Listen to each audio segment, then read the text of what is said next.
Selamat pagi pemirsa, menyikapi revisi Undang-Undang Nomor 34 Tahun 2004 tentang Tentara Nasional Indonesia, salah satu poin revisinya adalah perluasan cakupan jabatan sipil di kementerian atau lembaga yang boleh ditempati prajurit TNI aktif. Dari yang semula 10 diusulkan ditambah menjadi 15 institusi.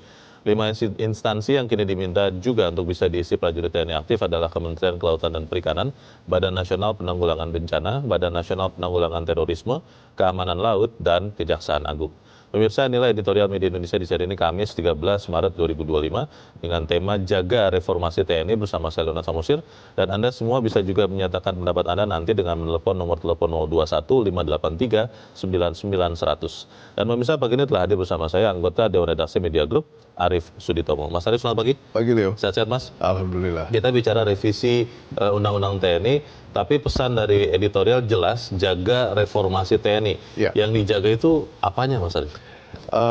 Semenjak kita melalui satu tahapan yang amat sangat penting dalam sejarah demokrasi kita tahun 98, kita sudah komit, bangsa ini sudah komit bahwa supremasi sipil lah yang akan mengemuka. Dan itu merupakan salah satu elemen yang kita juga harus jaga bersama seiring dengan reformasi yang ada di tubuh TNI. Oke. Jadi itu yang harus menjadi salah satu panduan di saat kita ingin memperbaharui undang-undang TNI ini. Dan tujuan-tujuan lainnya yang ujung-ujungnya bisa kita perjuangkan, khususnya misalnya seperti profesionalisme, kesejahteraan prajurit, atau bagaimana kita meningkatkan pertahanan. Jadi kurang lebih itu yang harusnya kita sekarang perjuangkan, karena kalau misalnya sekarang kita belum apa-apa ribut tentang prajurit aktif bisa masuk ke kementerian atau lembaga atau usia pensiun, itu masih membuat sedikit pertanyaan di publik bahwa ini tujuannya bukan melulu hanya untuk memikirkan misalnya peningkatan profesionalisme, bukan memperjuangkan kesejahteraan prajurit, karena biasanya yang duduk di jabatan kementerian dan lembaga itu kan high level ya, bukan prajurit gitu. Betul. Jadi itu yang pada dasarnya kita nantikan. Baik, kita akan bahas itu Mas Aryo, dan pemirsa, inilah editorial Media Indonesia untuk hari ini Kamis 13 Maret 2025, Jaga Reformasi TNI.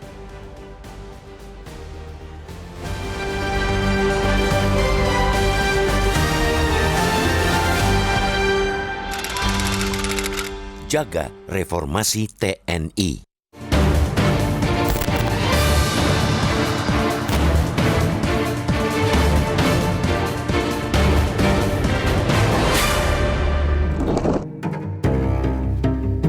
Sejak era Bung Karno, kita sudah diingatkan untuk tidak melupakan sejarah. Untuk sebuah bangsa, sejarah memang ibarat rambu. Tanpa berkaca dari sejarah, bangsa ini bisa lagi dan lagi mengulang kesalahan yang sama. Namun, sejarah kerap sengaja dilupakan. Bahkan kesalahan di masa lalu seolah ingin diulang kembali dengan sedikit demi sedikit kembali ke kondisi sebelum reformasi. Nuansa seperti itulah yang terekam di benak sebagian publik dalam menyikapi revisi Undang-Undang Nomor 34 Tahun 2004 tentang Tentara Nasional Indonesia atau TNI. Salah satu poin revisi yang paling dirasakan membuat galau adalah perluasan cakupan jabatan sipil di kementerian dan lembaga yang boleh ditempati prajurit TNI aktif dari yang semula 10 diusulkan ditambah menjadi 15 institusi. 5 instansi yang kini diminta juga untuk bisa diisi prajurit TNI aktif adalah Kementerian Kelautan dan Perikanan atau KKP, Badan Nasional Penanggulangan Bencana atau BNPB, Badan Nasional Penanggulangan Terorisme atau BNPT, Keamanan Laut, dan Kejaksaan Agung. Meski beberapa instansi itu memang terkait dengan keamanan negara, jelas ranah sipil merupakan ranah yang lebih dominan. Maka jelas pula hal itu sangat berbeda dari 10 instansi yang memang selama ini dapat diisi prajurit TNI karena bidang tugasnya memang di pertahanan negara. Di antaranya adalah Korbit Polkam, Lemhanas, Sandi Negara, Intelijen Negara, hingga Setmilpres. Sebagaimana disampaikan Menteri Pertahanan atau Menhan Syafri Syamsuddin di Kompleks Parlemen Senayan, Jakarta 11 Maret 2025 yang menyebut bahwa Presiden Prabowo Subianto juga menginstruksikan agar prajurit TNI yang akan menempati jabatan sipil harus pensiun dini. Artinya hanya di 15 instansi itu saja penempatan prajurit TNI tidak memerlukan pensiun dini. Sedangkan di instansi-instansi lainnya dapat ditempatkan dengan cara pensiun dini dari TNI. DPR RI tampak mendukung keinginan itu. Pemakluman yang diberikan Wakil Ketua Komisi 1 DPR, Dev Laksono, ke publik adalah TNI memiliki sumber daya manusia yang melimpah, sedangkan kementerian atau lembaga seringkali mengalami keterbatasan. Kondisi ini memerlukan solusi untuk menjaga efektivitas penyelenggaraan pemerintah. Hal itu tentu mudah dipatahkan dengan kondisi selama ini kementerian atau lembaga yang sudah sulit menyerap honorer menjadi P3K. Ditambah lagi di 2025 ini, efisiensi anggaran berimbas pula pada efisiensi pegawai di KL. Keterbatasan pula yang menjadi faktor kuat penundaan pengangkatan 1,2 juta CPNS yang kini sedang jadi polemik. Alasan yang lebih masuk akal sebenarnya tidak sulit dicari dan memang sudah diungkapkan Kemenhan sendiri. Pada 2018, pejabat Kemenhan pernah menyatakan bahwa TNI mengalami ketidakcukupan ruang jabatan. TNI mengalami penumpukan kolonel dan perwira tinggi. Maka bisa dibayangkan jumlah personal yang sekarang sekitar 400.000 masih belum ideal untuk penduduk Indonesia. Namun TNI kewalahan dengan gemuknya kolonel dan jenderal dengan pekerjaan yang tidak sebanding dengan pangkatnya. Ini adalah cermin permasalahan struktural organisasi dan pembinaan karir. Permasalahan ini harus diselesaikan TNI sendiri. Pembiaran persoalan ini hanya akan membuat TNI terus-menerus minta kursi instansi lain. Bukan sekadar korban anggaran dan jabatan, penempatan semacam ini bisa merugikan kinerja KL sendiri. Itulah konsekuensi jika level mid ataupun top management yang akan diisi oleh orang-orang yang minim pengalaman dan kompetensi di bidang sipil. Alasan mengapa perluasan jabatan sipil bagi TNI dipersoalkan ialah karena ketidaksesuaiannya dengan semangat reformasi TNI. Dalam 7 mandat reformasi TNI, larangan menduduki jabatan sipil dinyatakan secara tegas. Jabatan sipil menjadi terlarang bagi personel TNI demi tercapainya supremasi sipil dan HAM. Selama ini, dalam perjalanan penataan institusi di negeri ini, penempatan TNI sebagai penjaga kedaulatan negara ialah tugas paling pokok. Sejarah kita menunjukkan penempatan TNI pada tugas-tugas di luar pertahanan negara sebagaimana dikenal dengan dwi fungsi membuat fungsi pokok TNI tereduksi. Dalam 26 tahun pasca reformasi ini, 7 mandat reformasi TNI itu bukannya sudah tercapai, bahkan justru dirasakan menuju langkah mundur. Dalam beberapa periode pemerintahan terakhir, upaya menarik TNI dalam pelibatan luas di luar tugas pokok makin terlihat. Lihat saja program ketahanan pangan, cetak sawah, pengawasan harga sembako, dan sampai pengenalan lingkungan sekolah. Semuanya melibatkan peran TNI. Sejarah buruk masa lampau tidak boleh dilupakan, apalagi sengaja mau diulang. Pemerintahan Presiden Prabowo harus berpegang teguh pada mandat reformasi. Berlatar belakang TNI, Prabowo justru harus membuktikan tidak memiliki konflik kepentingan. Sebaliknya, jika pemerintahan juga semakin menjurus pada dua fungsi, bahkan multifungsi, sama saja membuka lagi catatan sejarah yang sudah kita koreksi di masa Orde Baru.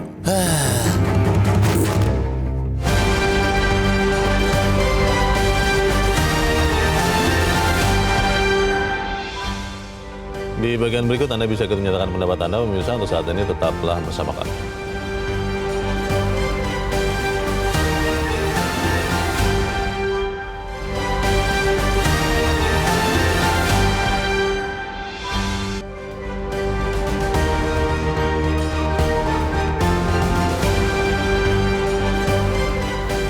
Media Indonesia mengajak Anda untuk mengakses fitur premium e-paper. Dengan sajian konten berbasis intelektual dan meneguhkan kebangsaan, Media Indonesia tampil dengan lebih dinamis melalui e-paper Media Indonesia yang dapat Anda akses kapan saja, di mana saja. Caranya mudah, download aplikasi Media Indonesia di Android atau ketik link e-paper.mediaindonesia.com atau bisa scan QR Code pada layar kaca Anda. Klik tab e-paper di bagian samping layar tablet Anda, daftarkan data diri, serta pilih paket berlangganan e-paper Media Indonesia sesuai dengan kebutuhan Anda. Nikmati juga bonus spesial tambahan 4 halaman rubrik fokus setiap hari. Semua bisa Anda dapatkan hanya di e-paper Media Indonesia. Untuk informasi lebih lanjut, hubungi customer service di nomor 0811 1201 2018 atau kunjungi media sosial @Media Indonesia. Media Indonesia, referensi bangsa. Terima kasih Anda masih bersama kami pemirsa, dan sekarang kita akan mendengarkan dulu Mas Arief pendapat dari pemirsa Metro TV. Kita sudah terhubung dengan pemirsa Metro TV di Batam, Kepulauan Riau, ada Pak John Veto. Pak John, selamat pagi. Selamat pagi Bung Leo, selamat pagi Mas Arif, salam sehat selalu ya. Salam sehat. Bagaimana Pak John? Silakan Pak, pendapat Anda singkat padat saja. Iya, jaga reformasi TNI. Ya, ini yang hangat ini ya, isu boleh dikatakan viral nih seluruh Nusantara ini. Karena ada dari mayor jadi letkol nih, siapa? Salah saya sekap. Jadi di mana-mana sampai ke daerah-daerah pun ini dibedah sama apa? Diperas. Jadi perhatian ya. Jadi perhatian, karena begini. Ini memang dampaknya kalau sekarang ya sah bagus-bagus aja sebenarnya. Cuma presiden buruknya akan muncul di belakangan. Kasihan dengan Bapak Prabowo nantinya. Kita berkaca aja, pelajaran zamannya Bapak SBY. Coba tengok hebatnya. Apa yang tidak bisa dilakukan Bapak SBY waktu dia jadi presiden? Yang anaknya itu tamat aktor, Adi Makayasa. Bisa aja dia apa kan untuk bersiap. Tapi Bapak SBY, ya sebetulnya saya akui Bapak SBY ini sebagai tokoh bangsa. Ini harus ditiru sebenarnya. Sekarang malah disebut orang dibanding-bandingkan orang. Tengok aja Bapak SBY dulu, dari anak dikandung. Nah, ini sekarang mulai diapakan. Kita sangat apresiasi ya Mayor Teddy itu, pengabdian dia sangat bagus. Baik. Tapi jangan kita mendobrak merosak pagar yang udah gitu. Jangan dirusak tatanan yang udah ada. Ya, Mayor Teddy itu hebat, Bapak Prabowo hebat. Cuma jangan nanti belakang-belakang anak-anak cucu kita. Kata kuncinya itu ya, berarti Pak John ya, jangan dirusak tatanan yang sudah ada. Baik, terima kasih Pak John Veto di Batam, Kepulauan Riau untuk pendapat Anda Pak. Selamat pagi. Jangan dirusak tatanan yang sudah ada. Ini pesan dari Pak John Veto. Bagaimana Mas Arif? Ya, yang namanya kita melakukan amandemen itu sedikit banyak kita memang harus progresif ya. Kita harus melihat ke depan. Karena sekarang kalau dilihat Undang-Undang 34 2004 ini umurnya udah berapa? 21 tahun. Dan kalau kita lihat memang ada berbagai macam hal yang harus kita sesuaikan dengan tuntutan zaman. Karena kan kebutuhan TNI dari zaman ke zaman itu berbeda. Jadi kalau misalnya kita sekarang berharap nih ya, publik berharap agar revisi undang-undang ini harusnya bisa melihat jauh sekali ke depan untuk berbagai macam substansi misalnya. Kalau misalnya sekarang yang mengemuka hanya kepada prajurit aktif yang bisa masuk ke kementerian lembaga dari 10 jadi 15 dan misalnya usia pensiun. Itu kan belum dilihat sebagai sebuah upaya bahwa ini akan bisa meningkatkan profesionalisme, meningkatkan kesejahteraan prajurit atau bisa membuat TNI sebagai perangkat yang bisa mempertahankan kedaulatan negara ini secara lebih interpretatif terhadap kemajuan zaman. Misalnya, bagaimana sekarang kita melihat ancaman-ancaman yang namanya asymmetric warfare itu merupakan salah satu hal yang memang harus menjadi bagian dari revisi ini. Dan kita belum pernah lihat seberapa jauh mereka mencakup hal ini. Dan bagaimana misalnya sekarang ada pasal-pasal yang langsung menginterpretasikan bagaimana pertahanan kita dari berbagai macam aspek. Itu juga merupakan salah satu hal yang kita nantikan. Jadi jangan sampai revisi ini hanya dilihat sebagai untuk kepentingan-kepentingan sifatnya politik jangka pendek. Ya. Harus dilihat sebagai kepentingan jangka panjang. Jadi kalau misalnya yang namanya tatanan itu akan disesuaikan, saya pikir memang harus ada penyesuaian. Tetapi kepentingannya harus untuk kepentingan jangka panjang dan kepentingan buat TNI itu sendiri. Ada pertanyaan yang mengemuka Mas Arif. Ada teman saya bertanya terkait dengan jabatan sipil yang diemban atau diisi oleh prajurit aktif. Teman saya ini bertanya, memang salahnya apa sih kalau kemudian prajurit aktif mengemban jabatan di jabatan-jabatan sipil? Kalau memang mereka bagus, punya kemampuan yang baik, apa salahnya katanya? Bagaimana Mas? Ya, sepanjang kita sekarang menggariskan ini semua berdasarkan kompetensi base ya. Jadi itu merupakan salah satu hal yang utama. Tetapi kita masih memiliki sebuah pasal yang masih berlaku sampai saat ini, di mana hanya 10 yang diperbolehkan. Nah, kalau nanti ada kalimat yang menyatakan revisinya adalah 10 tersebut plus serta kementerian lembaga lain yang membutuhkan tenaga dan keahlian prajurit aktif sesuai dengan kebijakan presiden, ini yang dikhawatirkan menjadi pasal karet yang bisa membuat ini semua lebih dari yang seharusnya. Atau orang khawatir bahwa bukan lagi kompetensi base. Dan itu yang merupakan salah satu hal yang kita harus nantikan. Kenapa Leo? Karena naskah akademik sekarang belum tersebar. Kita belum bisa menelaah apa yang menjadi substansi-substansi yang akan diperjuangkan. Baik. Kita harus jeda dahulu Mas Arief, dan pemirsa tetaplah bersama kami Editorial Media Indonesia, segera kembali.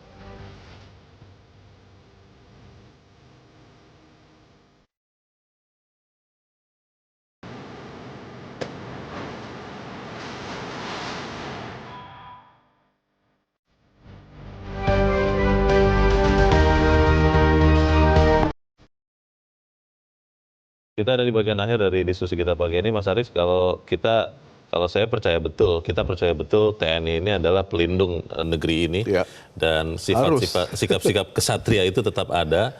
Bagaimana kita bisa melihat revisi Undang-Undang TNI ini akan benar-benar juga mendengarkan suara kita rakyat ini? Yang penting sekarang prosesnya tidak terburu-buru, karena sekarang banyak sekali pihak yang amat sangat khawatir. Di saat salah satu pimpinan Komisi 1 menyatakan bahwa tidak akan bertele-tele dan akan selesai sebelum masa reses. Lalu juga Pak Menhan juga bilang akan selesai pembahasannya sebelum reses. Kita sangat khawatir karena publik itu seringkali menyaksikan banyak undang-undang yang diselesaikan dalam waktu yang kilat. Amat sangat kilat. Dan ujungnya judicial review. Dan itu merupakan salah satu hal yang harus kita hindari. Kenapa? Ini merupakan salah satu aspek yang cukup penting.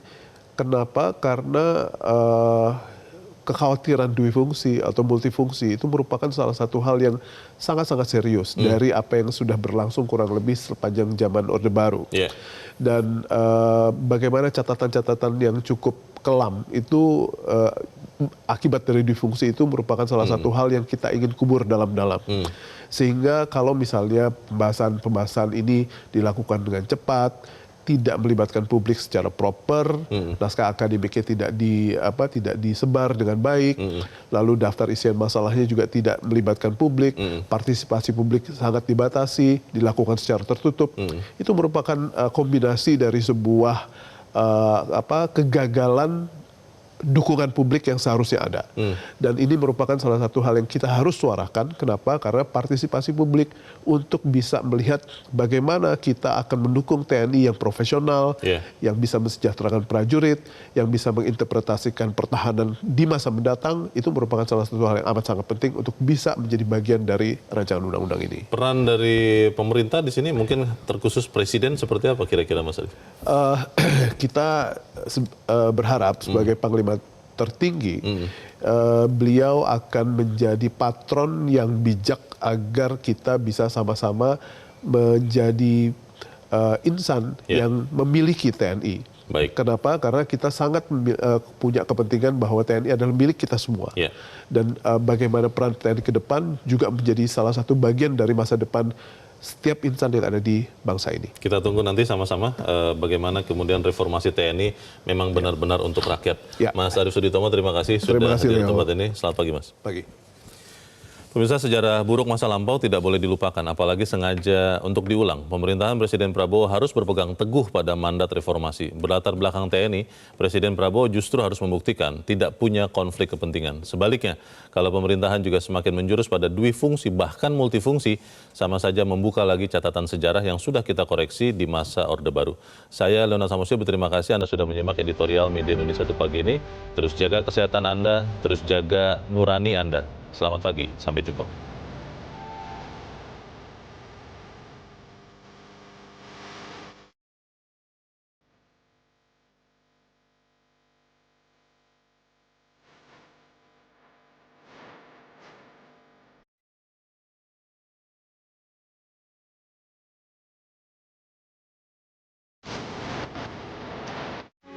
Metro TV.